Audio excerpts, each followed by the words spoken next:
For centuries, experts have wondered why England's Stonehenge was built. The reasons behind the prehistoric stone circle are still a mystery, but a new app allows us to take a virtual acoustic tour in it and hear how it would have sounded thousands of years ago with all the stones in their original place.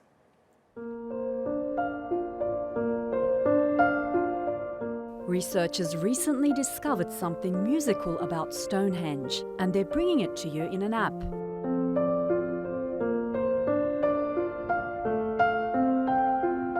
What we see of the Stone Age monument today is a ruin, but the app recreates Stonehenge in its heyday. And it adds sounds that could have been heard there over its 4,500-year history. There's birdsong and drums, even traffic sounds.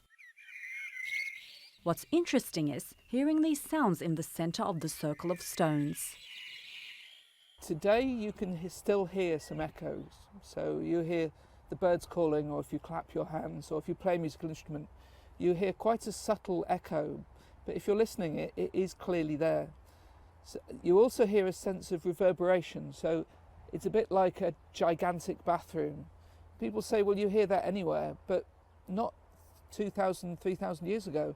There weren't any large stone buildings. So this would have been one of the few human-made places where you'd have heard these kind of acoustic effects.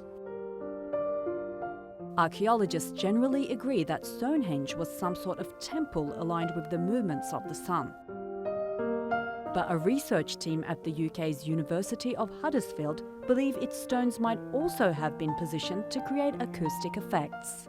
One of the test signals we use in acoustics a lot of the time is a hand clap. It's a simple way to kind of hear what the space sounds like. And when you clap your hands, sound leaves your hands, goes off, then it hits all the stones in the circle and comes back. And because I'm right in the centre, there's a bit of a focus.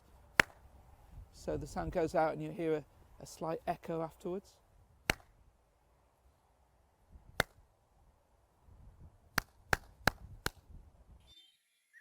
The app lets you hear the changing sounds of birds and Stone Age percussion as you move among the stones. That's a freedom no longer allowed at Stonehenge. Centuries of tourism were taking a toll on the monument, and today visitors are kept 10 metres from the stones.